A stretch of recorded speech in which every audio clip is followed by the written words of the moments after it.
জন্মগতভাবে আমি একজন ছেলে ছিলাম, পূর্ববর্তী নাম ছিল সুবল শীল। বাট জন্মগত ছেলে থাকলেও আমার ভেতরে যে বৈশিষ্ট্য সেটা পুরোপুরি মেয়েই ছিল। আমি কখনোই নিজেকে ছেলে হিসেবে দাবি করতাম না, কারণ ছোটোবেলায় যখন একটা ছেলে বড় হয় তার যে খেলাধুলা, তার যে চালচলন ছিল তার কোনোটাই আমার মধ্যে ছিল না। নমস্কার। স্রষ্টার সর্বশ্রেষ্ঠ সৃষ্টি হচ্ছে মানুষ। কি বিচিত্র এই পৃথিবী।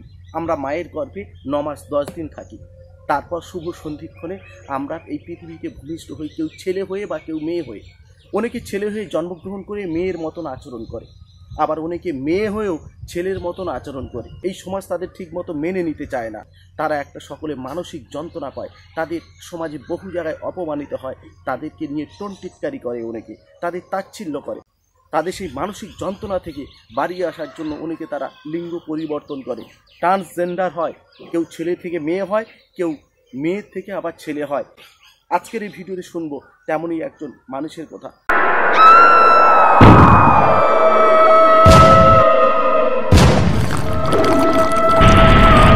দিদি, আপনাকে নমস্কার। আপনার পরিচয় আপনার মুখে শুনবো। মেঘা শর্মা একজন রূপান্তরিত নারী।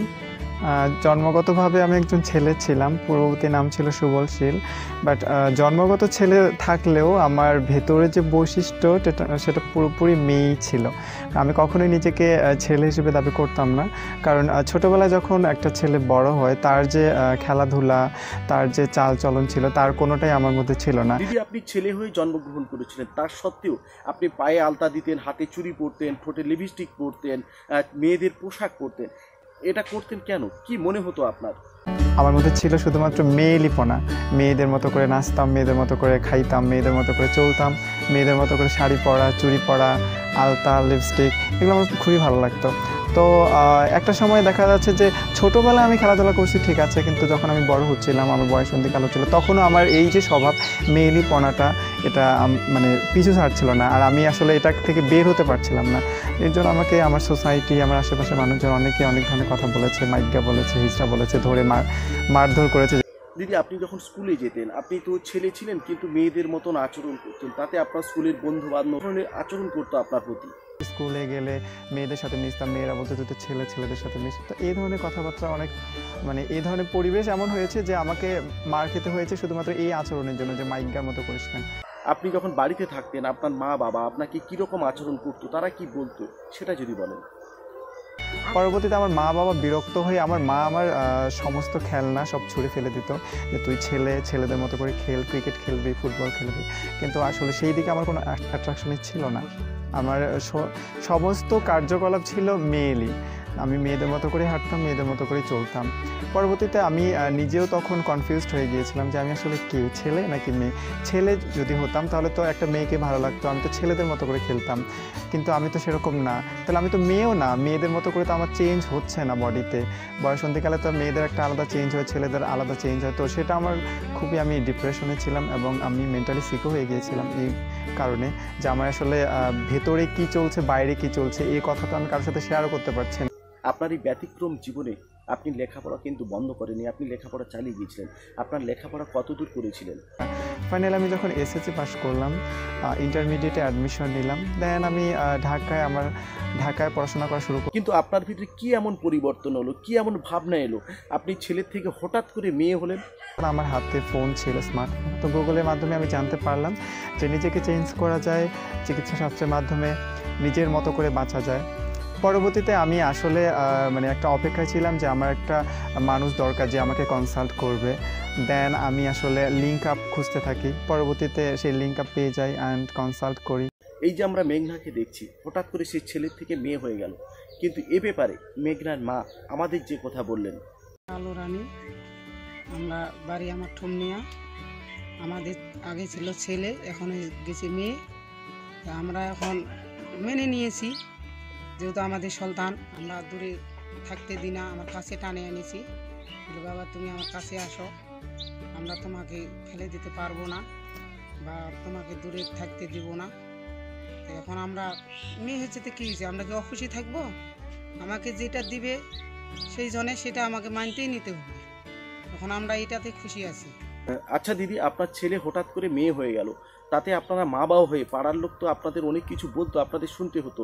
প্রতিবেশী তো বলবেই বাবা, ওগুলা তো বিভিন্ন জনে বিভিন্ন কথা বলবে, ওগুলা তো আমার মত দেওয়ার লাভ নাই। আমাদের সংসার, আমাদের পরিবার আমরা যেভাবে গোছে নিব, আমাদের পরিবার সংসার সেভাবেই গোছে থাকবে। আমার তো বাইরা লোকের কথাবার্তা, বহু প্রকারের একটা ছেলে থাকি মেয়ে হয়েছে, এগুলো তো বলবেই।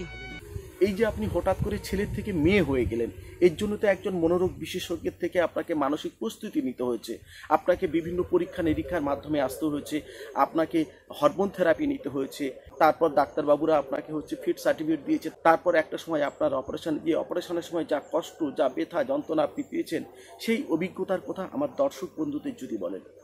আমার নিজের যে বেঁচে থাকার ইচ্ছা, সেটা আসলে আমি পরবর্তীতে ট্রিটমেন্ট শুরু করি, হরমোন ট্রিটমেন্ট চলে, দেন আমার সার্জারি। এখন তো নিজের মতো করে বাঁচছি। ছেলের থেকে মেয়ে হলেন, এটা হয়ে আপনি মানসিকভাবে কতটা খুশি?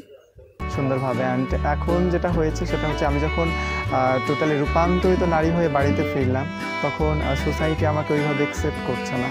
এক একজন এক এক রকমের কথা বলছে, মানুষ বলছে আমার আমি তো রাস্তায় টাকা তুলি, এত দূর পড়াশোনা করে কি হলো, এখন তো কোনো ফিউচার নেই, জীবনটা নষ্ট হয়ে গেল, এই ধরনের কথাবার্তা শুনতে হচ্ছে আর কি। তো সোসাইটির যে কথাবার্তা, এসবের কান আমি আগেও দেই নেই, এখনও দিচ্ছি না। আমি শুধুমাত্র আমার মতো করে বাঁচতে চাই, এটুকুই আমার চাওয়া ছিল, অ্যান্ড ফাইনালি সেটা পসিবল হয়েছে।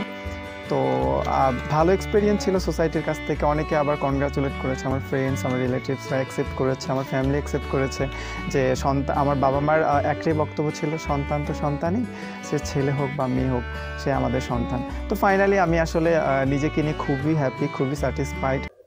আপনি নিজে ট্রান্সজেন্ডার হয়েছেন, লিঙ্গ পরিবর্তন করেছেন, ভবিষ্যতে কি ট্রান্সজেন্ডার বা লিঙ্গ পরিবর্তন যারা করতে, তাদেরকে নিয়ে কি কোনো কাজ করতে চাইছেন? ফিউচার প্ল্যান বলতে ভবিষ্যতে আমি চাই আমার ট্রান্স কমিউনিটি নিয়ে কাজ করতে। অবশ্যই আমার মতো যারা আছে তারা যেন আমি যে হ্যারাসমেন্ট, আমি যে রাস্তা দিয়ে এসেছি, আমার জন্য রাস্তাটা যতটা কঠিন ছিল, আমি চাইবো আমার যে ভাই বোন থাকবে, পরবর্তী প্রজন্ম যারা এ ধরনের আচরণ করে, তাদের রাস্তাটা যেন এরকম স্মুথ হয়ে যায়, আমাদেরকে দেখে দেখে মানুষ শিখুক, জানুক যে আসলে সম্ভব, মানুষকে অ্যাকসেপ্ট করতে হয়, সবাই আমরা মানুষ। তো তাদের নিয়ে কাজ করার ইচ্ছা আছে। সবারই তো একটা ভবিষ্যৎ থাকে, তো আপনার ভবিষ্যৎ পরিকল্পনা কি রয়েছে? আর নিজের প্ল্যানিং বলতে আমার মডেল হওয়ার ইচ্ছা আছে, সামনে আমার একটা র্যাম্প শো আছে, আর এয়ার হোস্টেস হওয়ার খুবই ইচ্ছে, দেখি কত দূর যাওয়া যায়, বাট যদি হয় তো অবশ্যই করব। দিদি, একটা কথা আপনাকে কানে কানে বলতে চাই, কারণ সব মেয়েরা তো মা হতে চায়, সব মেয়েরা সিঁথিতে সিঁদুর দিয়ে লাল বেনারসি পরে শ্বশুর বাড়ি যেতে চায়, সে মা হতে চায়, তার গর্ভে নবজাতক আসুক, সে তার নবজাতকের মুখ থেকে মা ডাকটা শুনতে চায়, তাতে তার নারীর জীবনটা সার্থক হয়। ভবিষ্যতে এই রকম কোনো পরিকল্পনা আছে কি? বিয়ে শাদীর ব্যাপারে অবশ্যই, যেহেতু নারী, বিয়ে করার প্ল্যানিং আছে আমার। যদি আমার সব কিছু মেনে আমাকে অ্যাকসেপ্ট করে কোনো মানুষ আসে, অবশ্যই আমি তাকে অ্যাকসেপ্ট করব, এবং ফিউচার প্ল্যানিং এটাই। আর আমি চাই দেশের জন্য কাজ করতে, দেশের মানুষের জন্য কাজ করতে, আমার এলাকার উন্নয়ন করতে, এটুকুই। আপনার পরিবারে নিশ্চয়ই আপনি একা নেই, আপনার পরিবারে কে কে আছেন, তাদের সম্পর্কে, আপনার পরিবার সম্পর্কে দুই এক কথা বলুন। আমরা 2 বোন 1 ভাই। আমি পরিবারের সবার থেকে বড়। আমার ছোট ভাই অনার্স ফার্স্ট ইয়ারে পড়ছে দিনাজপুর সরকারি কলেজে। আমার ছোট বোন ক্লাস 7-এ পড়ছে। বাবা পেশায় নরসুন্দর, নাপিত। মা হাউসওয়াইফ। আমাদের পরিবারের সদস্য সংখ্যা টোটাল 6 জন। আমি 3 ভাই বোন, বাবা মা, দুঃখিত, আমি 2 ভাই বোন, বাবা মা, আর আমার ঠাকুমা। দিদি, আপনার এই সংগ্রামী জীবনকে আমরা কুর্নিশ জানাই। আপনি দেহ মনে সুস্থ থাকুন। দীর্ঘ সময় আমাদের সময় দেওয়ার জন্য আপনাকে অসংখ্য ধন্যবাদ ও নমস্কার। জানি না আপনাদের এই ভিডিওতে আপনাদের মন কতটা ছুঁতে পেরেছি। তো আজকের ভিডিও এই পর্যন্ত, দেখা হচ্ছে পরে কোনো এপিসোডে। তত সময় সকলে ভালো থাকবেন, সজাগ থাকবেন। সকলকে আরও একবার নমস্কার, ধন্যবাদ।